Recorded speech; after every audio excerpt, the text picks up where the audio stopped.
Welcome, dear friends, for a tale of love, deception, and unexpected kindness. Enjoy the story. The late afternoon sun filtered through the half-drawn curtains of Jack and Emily's modest apartment.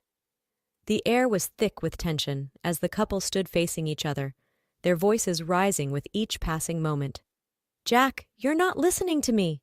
Emily exclaimed, her perfectly manicured hands gesticulating wildly. "This is our wedding we're talking about. It's supposed to be the most important day of our lives." Jack ran a hand through his disheveled hair, his exhaustion evident in the dark circles under his eyes. I hear you, I do. But we have to be realistic. We can't afford a wedding at the plaza with a guest list of 300 people." Emily's eyes flashed with frustration. "But my cousins had their weddings there. It's a family tradition." "Your cousins aren't paying off medical school debt," Jack retorted, his voice tinged with bitterness. "I'm doing my best here, but we need to cut corners somewhere." Emily's lower lip trembled. "So what?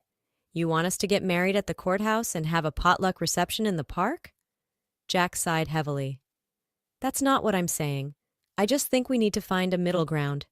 Maybe a nice restaurant reception instead of a hotel ballroom?" "A restaurant?"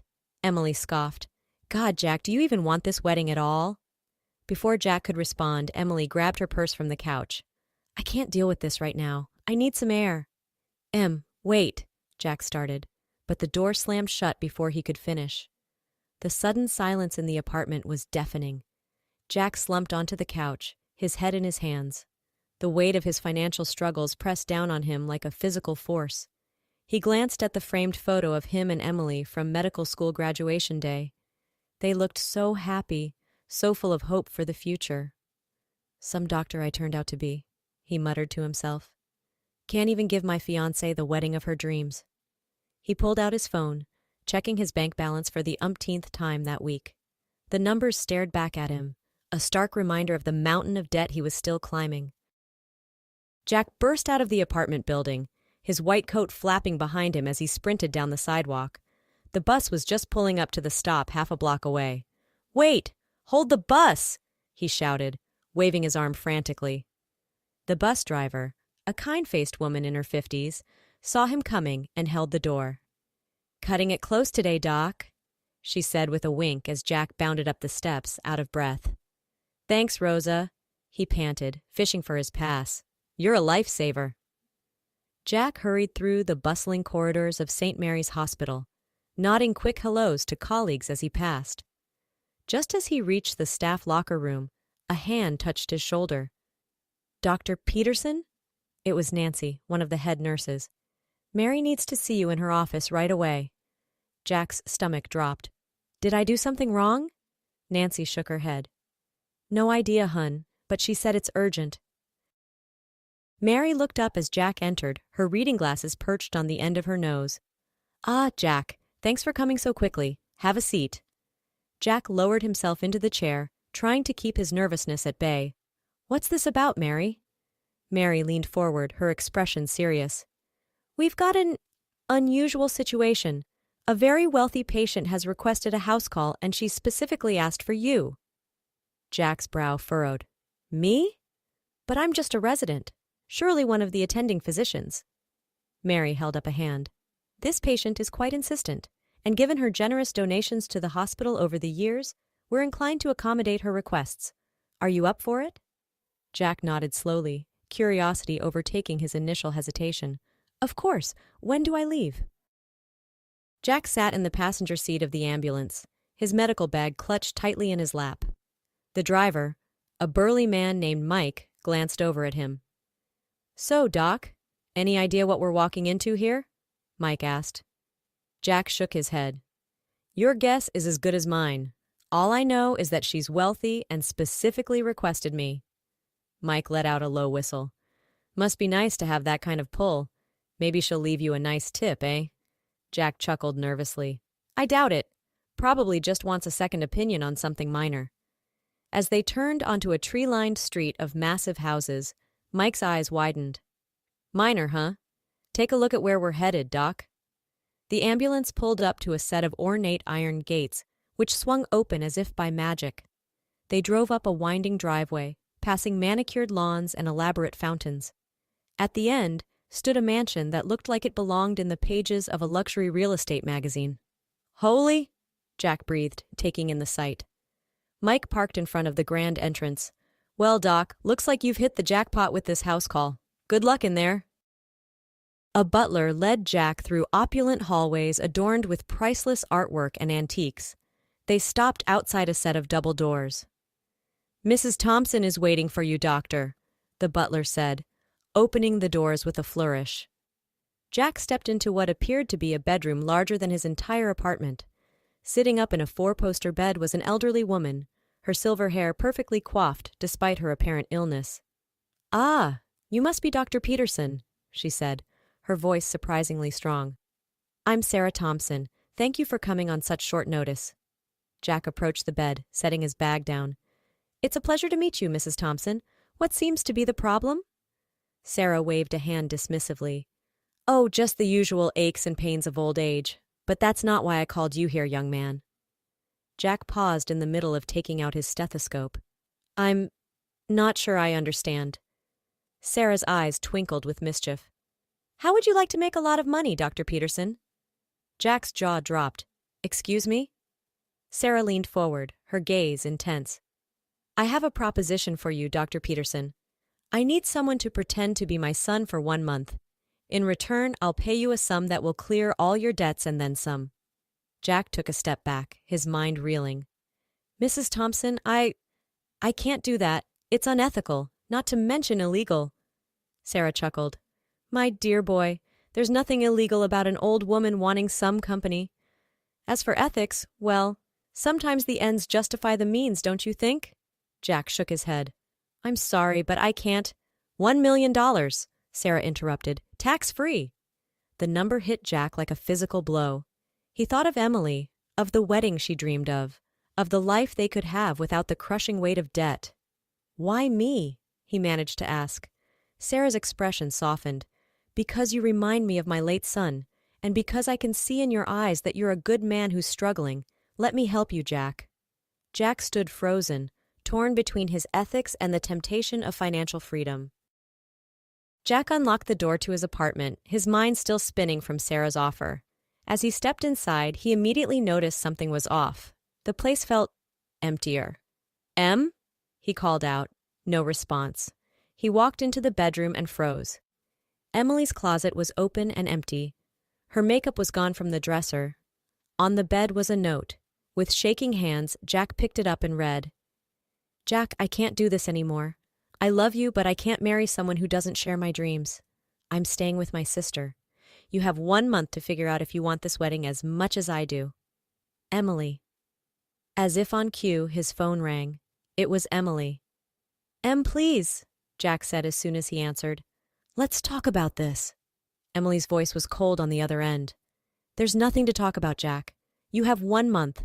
Either you find a way to give me the wedding we both deserve or we're done." The line went dead. Jack sank onto the bed. The note crumpled in his fist. Slowly, he pulled out the business card Sarah had given him. He stared at it for a long moment before picking up his phone and dialing. "Mrs. Thompson, it's Dr. Peterson. I'll do it." Over the next few weeks, Jack's life transformed dramatically. He moved into Sarah's mansion, trading his scrubs for tailored suits and his cramped apartment for a luxurious suite. At first, it felt like an elaborate game of make-believe. Sarah introduced him to her high society friends as her son, spinning tales of his heroic work as a doctor in far-flung corners of the world. Jack found himself attending galas, polo matches, and charity auctions. He learned to navigate the world of the ultra-wealthy, all while continuing his regular shifts at the hospital. To his surprise, he began to enjoy Sarah's company. She was witty, sharp, and full of fascinating stories. In quiet moments, she would show him old photo albums, teaching him about the family history he was supposed to know. One sunny afternoon, Jack pushed Sarah's wheelchair along a winding path in the park. The sun was warm on their faces, and a gentle breeze carried the scent of blooming flowers. "You know, Jack," Sarah said, breaking a comfortable silence, "I never told you why I really asked you to do this." Jack slowed their pace. "I assumed it was loneliness." Sarah nodded.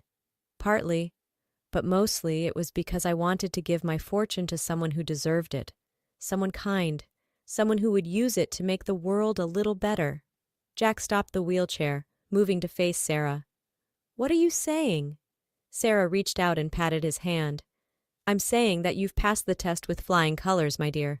Whether you take the money or not, you've shown me that you're a good man. You remind me so much of my Thomas. Jack knelt beside the wheelchair. Tell me about him. As Sarah began to speak, her eyes misting with memories, Jack listened intently, realizing that for the first time, he was seeing her not as a wealthy benefactor, but as a mother who had loved and lost. Late one night, Jack snuck back to his apartment to water his plants. As he was about to leave, his phone buzzed with a text from Emily. Can we talk? I miss you. His heart raced as he dialed her number. Jack?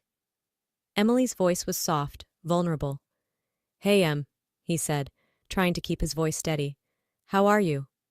There was a pause. I'm okay. Listen, I've been thinking. Maybe I overreacted about the wedding. I know you're doing your best. Jack closed his eyes, guilt washing over him. No, let me finish, she interrupted. I love you, Jack, and at the end of the day, that's what matters. Not the venue or the guest list, just us. Tears pricked at Jack's eyes.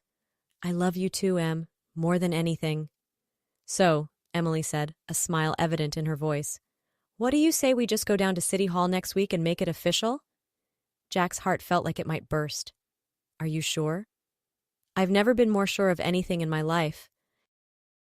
Jack stood in Sarah's study, his hands clasped behind his back. Sarah sat behind her massive oak desk, looking at him with a mixture of pride and sadness. You're leaving, aren't you? She asked, though it wasn't really a question. Jack nodded. I'm sorry, Sarah. I can't keep lying to Emily. She deserves better than that. We're getting married next week. To his surprise, Sarah smiled. Good. I'm glad you made the right choice. I can't take your money, Jack said firmly. It wouldn't be right.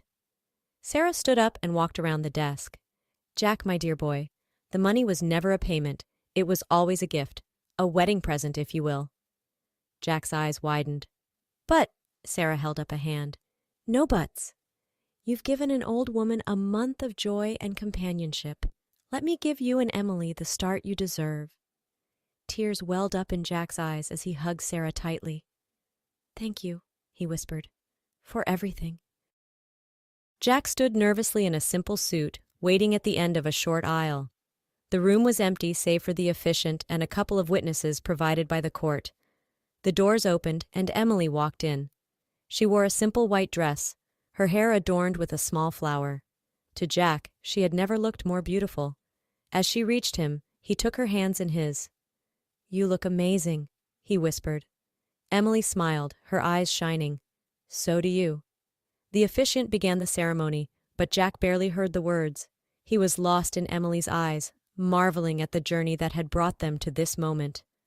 I do, he said when the time came, his voice filled with certainty.